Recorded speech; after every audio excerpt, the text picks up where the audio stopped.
ROP is on the rise in sub-Saharan Africa. It's a condition that afflicts premature infants.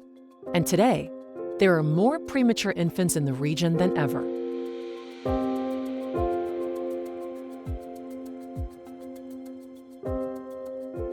Retinopathy of prematurity is actually a crisis. It's a new emerging epidemic that is causing childhood blindness. Previously, not many preterm infants used to survive in our setting, but now with all the advent in neonatal care, the survival chance of a preterm baby has increased.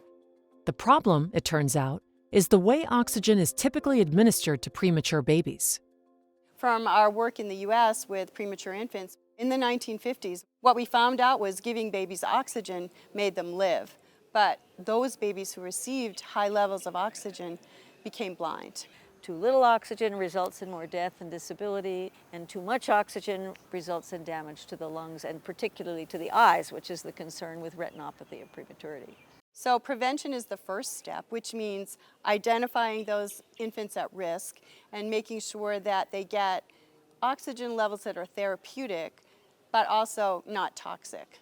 It's very painful to see that children are getting blind from an avoidable cause of blindness. So it's a distressing situation.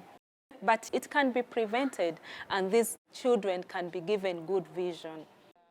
Since 2022, the Stop Infant Blindness in Africa project, or SIBA, has been providing equipment and training that has already been successful in preventing new cases of ROP.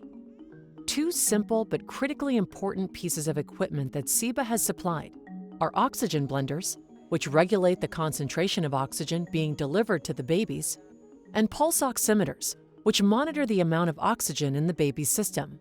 The results so far have been impressive. What we've seen is that preventative measures and subspecialty training clearly works and has really dramatic results. When SIBA came to Nsambia Hospital, we were able to get screening equipment. We also got oxygen blenders. Previously, we were giving 100% oxygen, and it would be hard to blend oxygen. Our oxygen is now blended, and we are seeing 0 cases of retinopathy of prematurity. But thousands and thousands of babies are going blind, and so we have so much more work to do. SIBA gave a great deal of equipment, but equipment does not really serve the purpose all alone.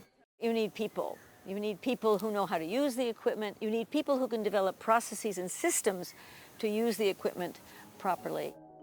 In addition to providing equipment, the SIBA project has been training local healthcare providers, who in turn are training others.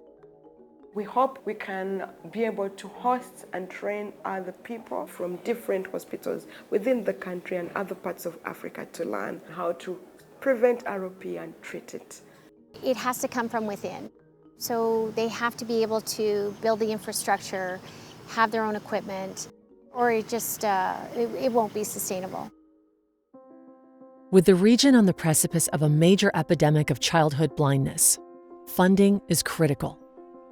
The handicap of blindness is not an isolated event. In our country, we don't really have many amenities or opportunities for the blind, so the child needs to be taken care of by other people, full-time essentially. It's very traumatizing to the parents. It causes a lot of misery, a lot of depression, a lot of anxiety.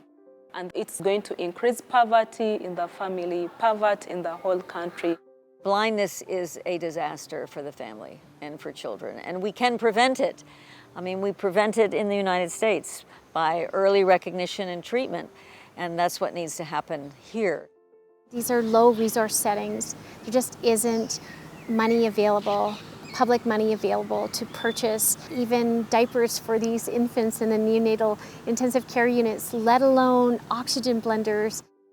The long-term goals would be that all infants in Africa receive the standard of care that allows them to protect their eyesight.